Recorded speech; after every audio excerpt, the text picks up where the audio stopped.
Hi everyone, Natasha here, and around my home today it is a beautiful sunny spring day. The wind chime is going here and there, so you might hear that, and I'm excited because this is the 52nd week that the Tiny Tidy team has been sharing a video with you. I joined in late in the game, but I'm excited to celebrate with everyone else today. So stay tuned for that, and welcome to my dining room.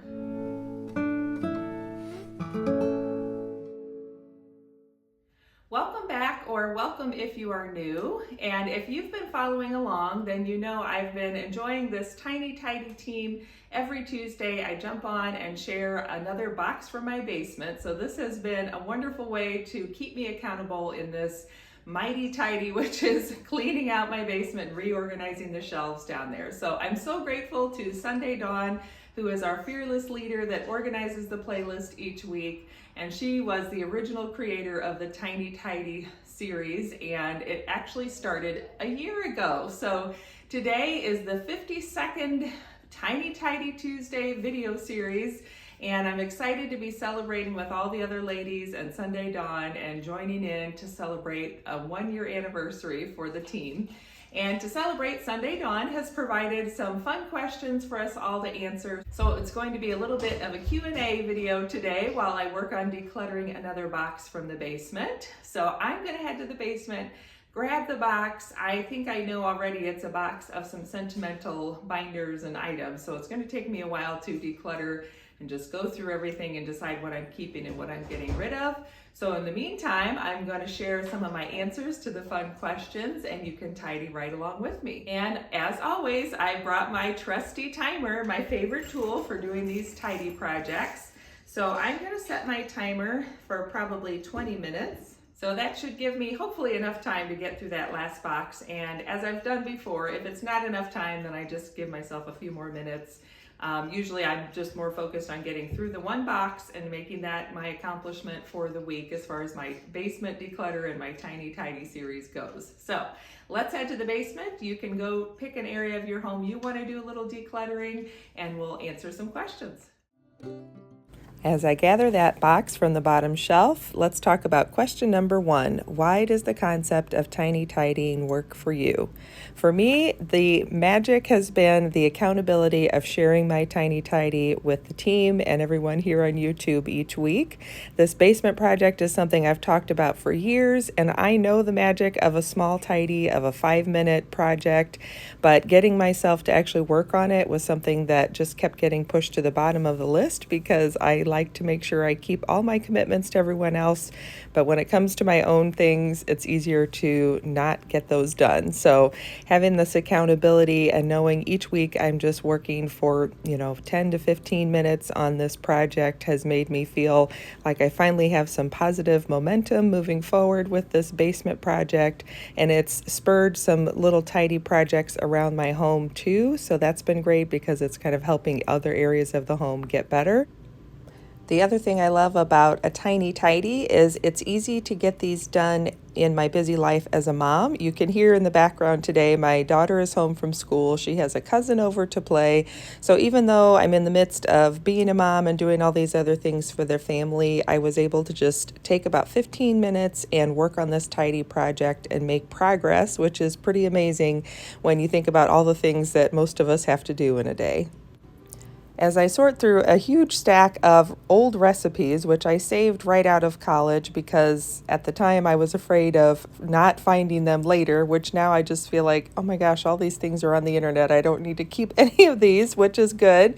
The next question is, how did you find the playlist? And I actually found the Tiny Tidy playlist through my friend Sara over at The Silver Lining. She got invited to join in and she told me about it, and I just immediately knew this was something that would help me and would be fun to join along with. So I'm so happy that Sara was discovered by Sunday Dawn, and then in turn I joined in as well. Next, what is your favorite color and why, or what feelings or memories does it bring up for you? So growing up, I always said my favorite color was blue or sometimes purple. And after college, it kind of shifted to be red. And when I got married to my husband, I chose a deep burgundy red as our accent color. I had a red scarf that I wore with my white wedding dress that my sister had knitted for me. And even now in my home, I love using red as a pop of an accent color. It's also a color that I like to wear as sort of a power color, and I feel like I'm really out there ready to accomplish things. So I'd say these days that's one of my favorites, but it kind of depends on the day too. Next question, do we have any pets? Unfortunately, no. I grew up on a farm, and so I was always kind of used to animals being outside. And these days, my allergies are just bad enough where I know that it wouldn't be good for us to have any sort of indoor pets. This is much to my daughter's sadness because she would love to have a pet. Someday, I would love to get chickens again. When I was growing up, we had chickens multiple times through the years, and I always enjoyed having chickens around. And of course, nowadays, it'd be nice to have them for the eggs as well, but our life is pretty full, so that's something that's kind of on the back burner until it feels like it's a better time to take on that project. Next, what is your favorite place to vacation or visit? Well, it's kind of hard to say. I love going to visit my grandparents' farm. My grandmother still lives there. She is 91, and there's an area up on the bluffs where when my husband and I were dating and first married, we loved to go camping up there. We could take the little river road and go down to the river that runs through their farm. And it's been years since we've done that, and I'd love to take my daughter. We haven't taken her camping like that, so that's something that's sort of on my bucket list in the next year or two. I'd love to do that. It seems like it's harder to think about packing up all the camping gear and actually making ourselves do it, and also just setting aside the time for it, but I know it would be a fun family experience. My husband and I took our honeymoon in Playa del Carmen, Mexico, and so someday that's another place I'd like to go back to visit, but that's again a bigger trip, so it's definitely on the someday list for now. So anytime I could get out to the woods or a cabin or the mountains, I always enjoy that too, but I like to just take little moments around our family schedule that we can do little staycations and just visit fun areas that we live near, and I think that's always fun to do too. Next, how do your family and friends feel about your YouTube channel? This is a fun question. It depends on who you would ask. So my daughter thinks it's amazing, and she asks all the time when she can have her own YouTube channel. And then my husband is supportive. He's often excited and celebrates with me if I reach a new milestone on subscribers. So he's definitely behind it. As far as some of my other family goes, no one's ever really told me what they think about it, so I have no idea. I think on the whole they're supportive, but I also think they kind of don't understand why I'm doing it. And most of my community has heard, I think through the grapevine, that I have one, but I haven't really heard any feedback from any of them either. It's a really funny situation to be in because I feel like when you're filming a video, inevitably, at least for me, I sort of go into like teacher mode where I'm really trying to be succinct and share the information clearly with you. But of course, in real life, I'm not always that way. And so I don't know how that comes across to some of the people that I deal with on a daily basis. But it's just one of those things that we just take on as a YouTuber. Next, are you an introvert or an extrovert? And is it shocking to your family and friends that you have a YouTube channel, or are they like, oh yeah, that sounds like something she would do? So I definitely know, especially since the pandemic, that I am an introvert. I get recharged by being alone and having time to myself. I also really enjoy one-on-one conversations. That is energizing to me as well, but it wears me out and I get overwhelmed a lot in big crowds and big kind of party situations. So I didn't know that about myself until as I got to be an older adult now. When I was younger, I think I thought I was extroverted, but I just never really thought about what that would mean and why. And as far as what my family would think about the channel, I don't really know, because I think that on the one hand, because I'm kind of introverted, it doesn't seem like I would be someone that would be out on the internet and in public space sharing my life. But at the same time, I've always felt like I enjoy being a teacher and helping people make their lives better. And YouTube became a way that I felt like I could do that and reach people that were maybe struggling with some of the same things that I was going through. When I became a mother, I didn't really have a concept until it happened as to just what it means to run a household and be a parent and take on all these extra responsibilities. And of course, we each have our own struggles, but that was something that I found a lot of encouragement and support through watching other moms' videos on YouTube. I would often be up in the middle of the night nursing my daughter and have my earbud in and watching some mom's video about whatever thing she was trying to make a little better. And it really encouraged me and gave me support, and I wanted to give back and share that as well. So that is why I'm here on YouTube, and it really does kind of work with my introverted self because I get to stay home and still share and reach out to others. Next, give us a quick overview of your homemaking or decluttering journey over the years and how it has evolved. So I have discovered later in life, and it's undiagnosed by a doctor, but I'm self-diagnosing that I probably have ADHD. And growing up, it was really frustrating to me when parts of our house would get messy. I shared a room with my sister, and she and I just keep our rooms and our spaces a little differently. Not so much now, but when we were growing up. And so as I became an adult, I really thrived on being able to organize my space and keep my home neat and tidy. And then when I became a mom, it became so much harder. It just never really occurred to me how much different it would be to have a child. And some of it is just your energy and your focus is really different once you're a new mother. But then, of course, as the child ages, there's all these toys and extra things.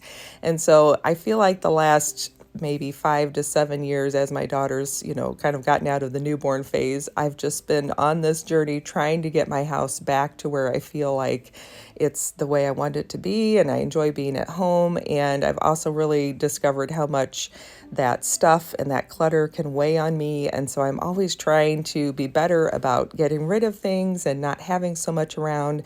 But at the flip side, I think my inner self is always going to be wanting to keep things and wanting to hold on things. So I'm always sort of balancing how much I'm keeping and how much I'm letting go of. And it's definitely an ongoing journey. Next question, your most embarrassing moment. Well, I'm sure there's lots of them, and I don't know that I want to stop and think about all of them, but there is one that happened kind of recently, and it's more just funny than anything. I can laugh about it now, but my husband and I are West Coast swing dancers. That's actually how we met, and we've taught over the years.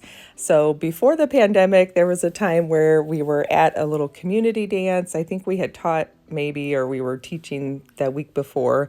Anyway, he and I were dancing and we did a move. And when we came up, the skirt I was wearing got hooked on my heel and sort of flipped up and back over my head. And so the whole town saw my undergarments and that was that. But what are you going to do except laugh about it? Next, the 3 things I would bring to a deserted island. Well, the first thing would have to be a beautiful notebook or journal and a beautiful friction pen because those are 2 things that I just couldn't be without. And then the second thing would be a Jordan Essentials lotion bar. And I know that sounds so silly, but I feel like the lotion bar is so versatile. I could use it for all sorts of things. And the final thing, I would just have to be practical and bring an apron and my favorite sun hat because when I put on my apron in the kitchen, I feel like I'm ready to tackle any project or do anything. And even if I wear one of my cleaning aprons, I can get in there and get that cleaning project done just a little bit better. And then of course, my favorite sun hat I wear all summer long anytime we're out at the pool or just out in the yard in the garden. So I love having that around as well. And the last question is, do I have a stupid human trick or some sort of funny little thing that I could do? And I can't think of anything except that I took 1 year of German in high school. It was my freshman year. And to this day, I can still recite the poem that I had to memorize back then. I recite it in German. I don't think it's correct. I've talked to people from Germany and they say they have no idea what I'm saying. So obviously, over the years, my pronunciation and my memory of what the words are is not quite right, but in my mind, I can still recite that poem. Now let's talk about how this decluttering project is going. I couldn't believe I had saved so many recipes. So I think this is the last of maybe 3 binders that were just full of recipes I had either taken out of magazines or printed off the internet. And I always attribute things like this to being a Gemini. Who knows if that's accurate, but I love to save like little tidbits of information. And of course, I know now, especially, like you can't save it forever. And then even if I've saved it, do I ever go back and look at it? Obviously, no, because this box has been in the basement for years. So it felt really good to get that box emptied out. I did find one small binder of sentimental things. So that's going to be going in my sentimental box down in the basement shortly. I also found something that was a collection of my youngest sister's like school projects. There was a lot of little handprints and footprints from when she was very small. I'm 15 years older than her. So I want to pass that on to either my mom or my sister and see if either of them want it. And I have a feeling they were things that my mom sent to me when I was away at college because she was about 5 years old then. And other than that, it was really nice just to get this box done and out of the basement. I had no idea I was even keeping all these silly recipes. So that is it for this fun and exciting Tiny Tidy Tuesday. I hope you enjoyed getting to hear some of those question and answers. I have the one binder left that is my youngest sister's things from growing up. So I'm gonna double check with my mom and my sister and see if either of them wants to keep some of these things from when she was really small. So other than that, I have my dining room table cleared off. Excuse the squeaky old floor.